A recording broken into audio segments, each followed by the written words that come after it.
Okay, the season finale is next week. What is Dorit's storyline? What has Dorit's storyline been?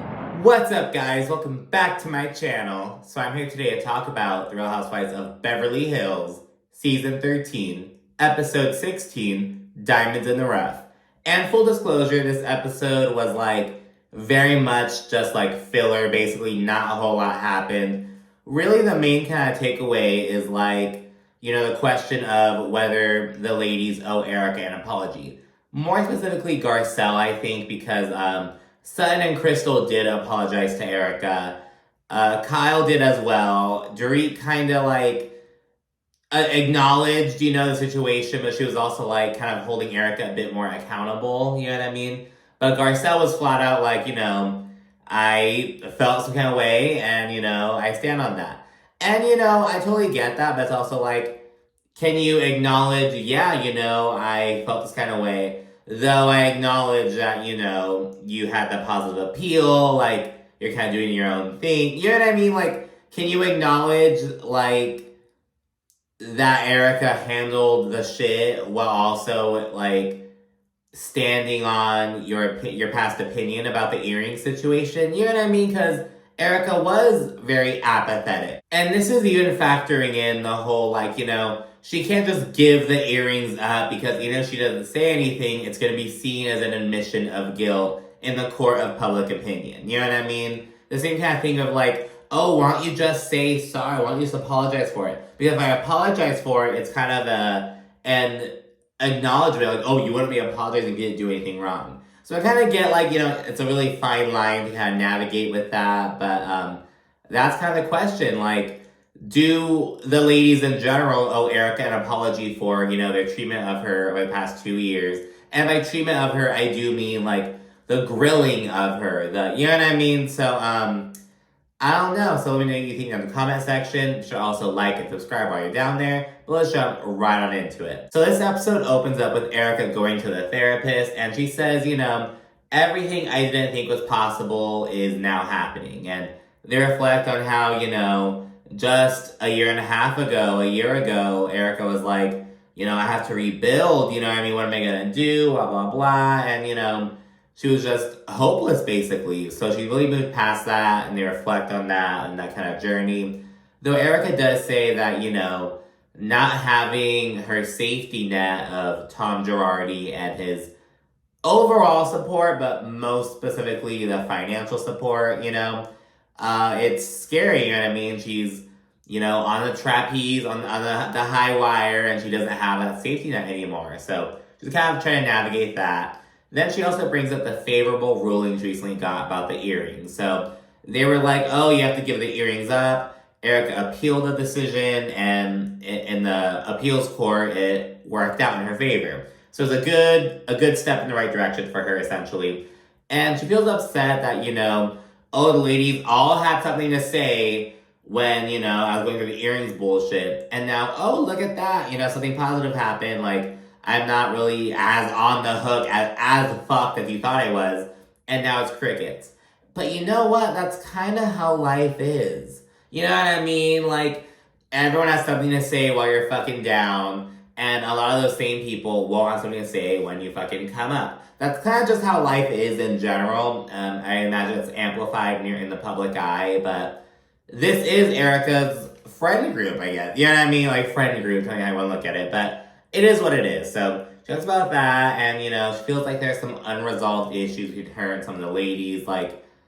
This is kind of really showing her wow, I'm holding on to a lot of anger for how this group treated me. So she's kind of working through that shit. Sutton then goes to ride Santos for the first time. So she's I got the horse, I'm kind of bonding with him. I'm now ready to check him out, you know what I mean?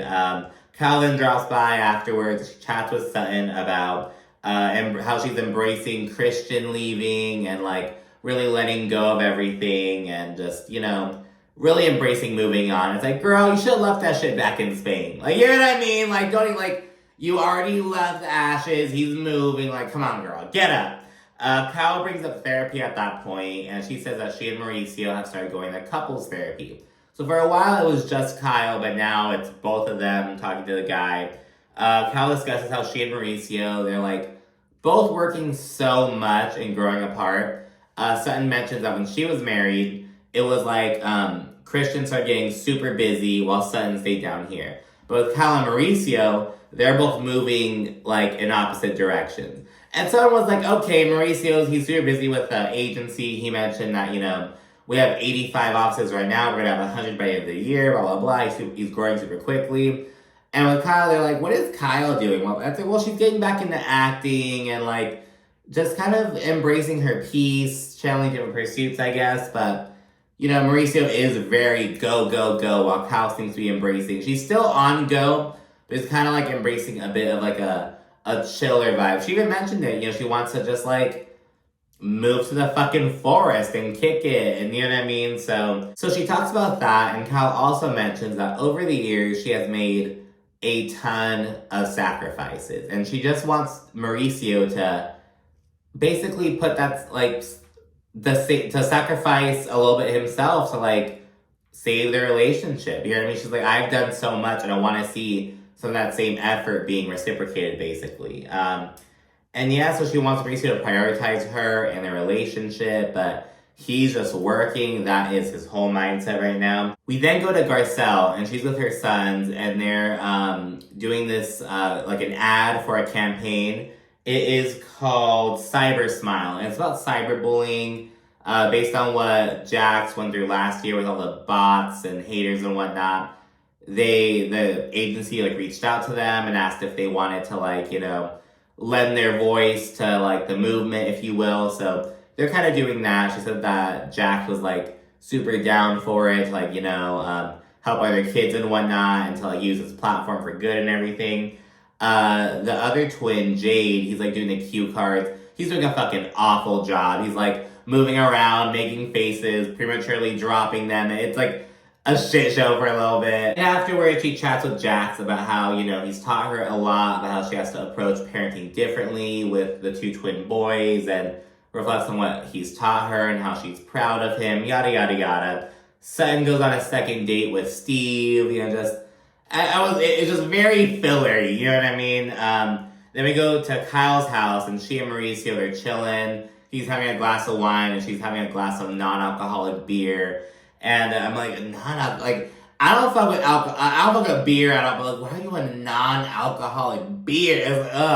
It's I get it. I know it's like, it's sold like the O'Doul's and shit, but it's like, girl, it just sounds gross. But anyways, they reflect on their challenging year and how, couples therapy has really helped them. Mauricio's actually like, it's kind of fun when a couples therapy, and Cal's like, fun's not the right adjective. I'd say it's good. I'm definitely not in there laughing. It's so, like, prickly between them. Not, like, overtly, but it's just, like, you can feel the tension, kind of. There's kind of disagreeing over, like, it's so passive-aggressive, it feels. We can sense the energy. Mauricio says, we're in a way better place now, though, that we're in a therapy. Though Cal seems very skeptical, and, Mauricio's like, we're both growing and changing, and in the confessional, Cal's like, I feel unheard, and I'm not going to stay in a situation where I'm unhappy.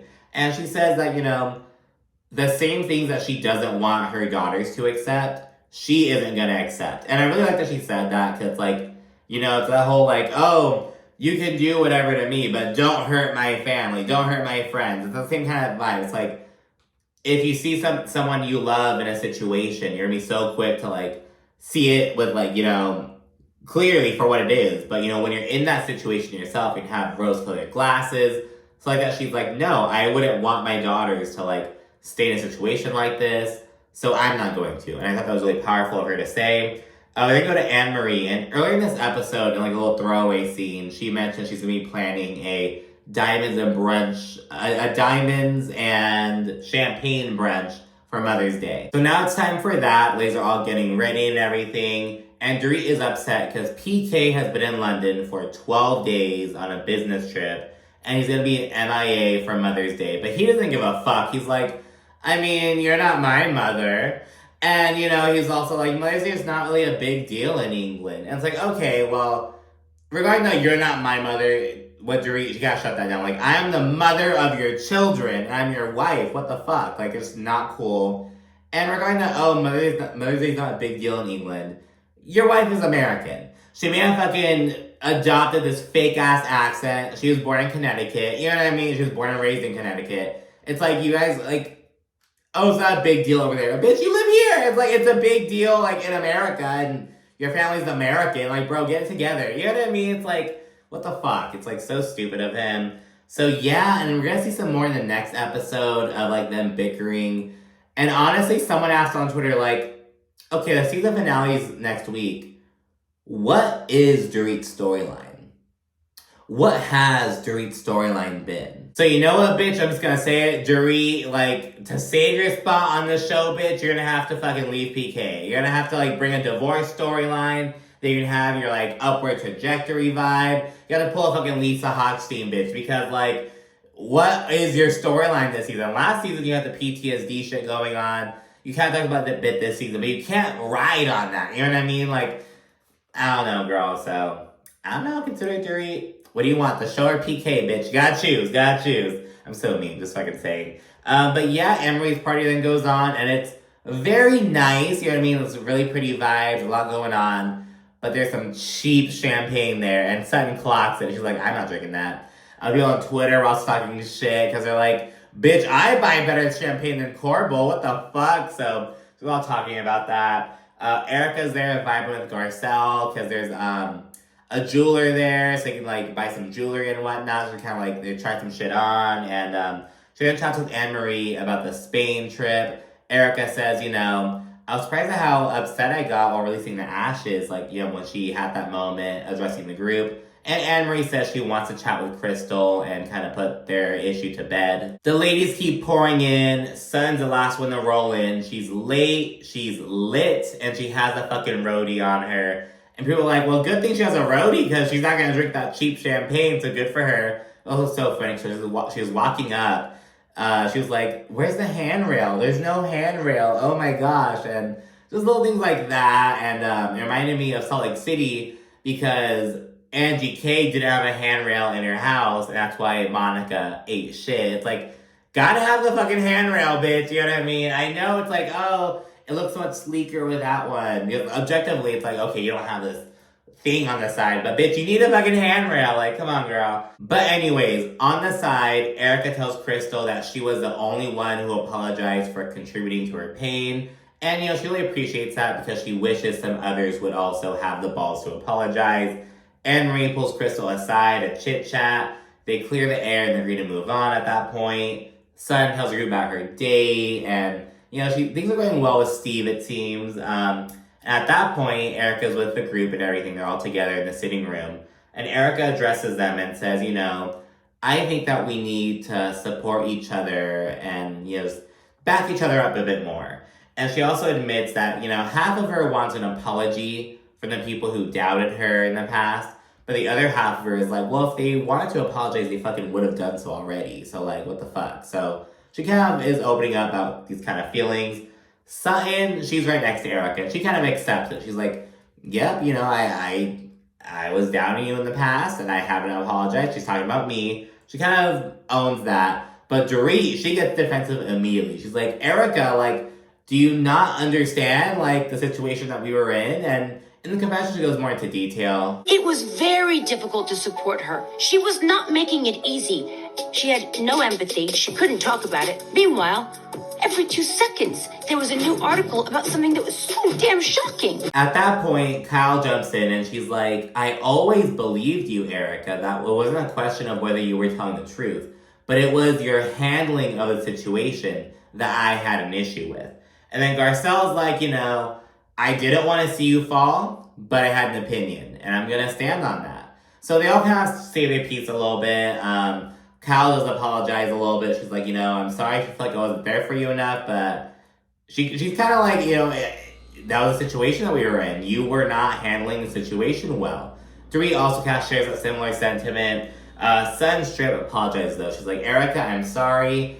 I, you know, caused you a lot of hurt and pain, and, you know, I really regret that. And she really expresses, you know, her remorse about that. And Erika tears up, and she begins reflecting about, like, you know, she didn't really realize how much she was holding on to up until they were in Spain. So she's really laying that off her chest now, and she feels good that she got an apology from some people, though others, namely Garcelle and kind of Dorit, they're kind of like standing on their past opinions about that. So it is what it is. Next week is the season finale, and I'm ready for a second season to come to an end, to be honest. Let me know what you think down in the comment section. Be sure to like, comment, subscribe, and stay tuned for more.